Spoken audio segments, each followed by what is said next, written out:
what the pyramids look like versus what they used to look like. Yes, this is 100% true. The pyramids today look nothing like they did thousands of years ago. They used to have casing stones that were made of limestone that were like white. They reflected the sun. So if you were looking at the pyramids thousands of years ago, it would have looked like pristine white pyramids. Very different. And there's debate about whether or not they were gold topped at the very, very top. It's missing now, obviously. That would have been stolen and melted down. But if it was gold, that brings up a whole different kettle of fish, because gold is extremely conductive. It's got functional properties. So if they were capped with gold, the question is, were the pyramids functional? Probably. What's a conspiracy theory that you 1,000% believe in? The ancient civilizations on Earth were far more advanced than we're being told, and that one of them possibly even thrived before our oceans even existed. Stay with me. In the spring of 2013, a gentleman was sailing his yacht around the Azores Islands, an autonomous region of Portugal, when he discovered a large pyramid underwater.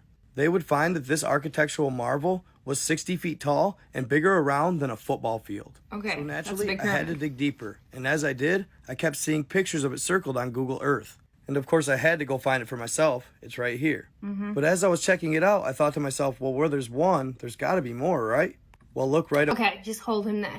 So it's so exciting when we see stuff on Google Maps or underground that look like pyramid shapes or square or something.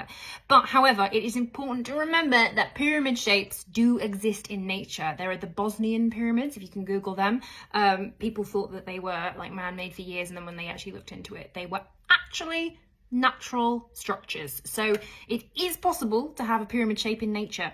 However, on the opposite side of the argument, in 2001, I believe, off the coast of Cuba, they found many rectangle, square and pyramid-like structures under the water. It was announced on BBC News, and then a week later it was removed, and they haven't really spoken about it since. They sent like a scanning machine down, they scanned the ocean floor, and the images do look incredibly man-made. So I think it's totally possible that underneath the surface of the sea, there could be many, many, many cities that we just don't know about. We know about 2% of the ocean, something like that. It's like 95% of the ocean is completely unexplored. So who knows? It's possible. Two more pyramids. From there, it was over. I was up all night scanning the entire ocean floor. And what I found absolutely blew my mind. That there were large clusters of what could be potential pyramids at the depths of the ocean all over the world. And I mean thousands of them. Interesting that the Azores is the it's kind of one of the main speculative sites for Atlantis, because it is exactly where Plato described that it would be. And did you know that the Azores Plateau and the Azores Islands, well, the plateau below, at some point in time used to be above the water? They've proved it with geology. They've gone down, they found prehistoric sand. The rock, it's like an igneous rock that can only be formed above the water. So at some point, the Azores Plateau was above the water, not below. It's totally possible that at one time it was an island or a landmass. In fact, it had to have been. Interesting facts about Egypt. Ancient Egyptians were the first to invent toothpaste. The Egyptian pyramids were built by workers, not slaves. That's true. It says in the Bible that they were slaves, but there is no historical evidence that anybody who worked on the Giza Plateau was a slave. They were paid workers. However, there is no evidence to say that the people working on the Giza Plateau, because there are many buildings and temples and things, were the ones that were building the pyramid. That's something to keep in mind. We still don't know for sure who built the pyramid. Like, we can't say for sure. But we do know that whoever was working on the Giza Plateau at that time was not a slave. So he's right there.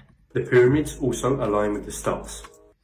They do. Well, they do and they don't. They nearly do. The main three pyramids of Giza, they align with Orion, but the third one is like slightly off, which is weird because they're so precise about everything in Egypt. It's weird that they got that like a bit wrong. Also, did you know that there are over 100 pyramids in Egypt? The three main ones, they get all of the attention, but there are way, way more. They made the first peace treaty. The oldest dress in the world was found in Egypt. I believe that.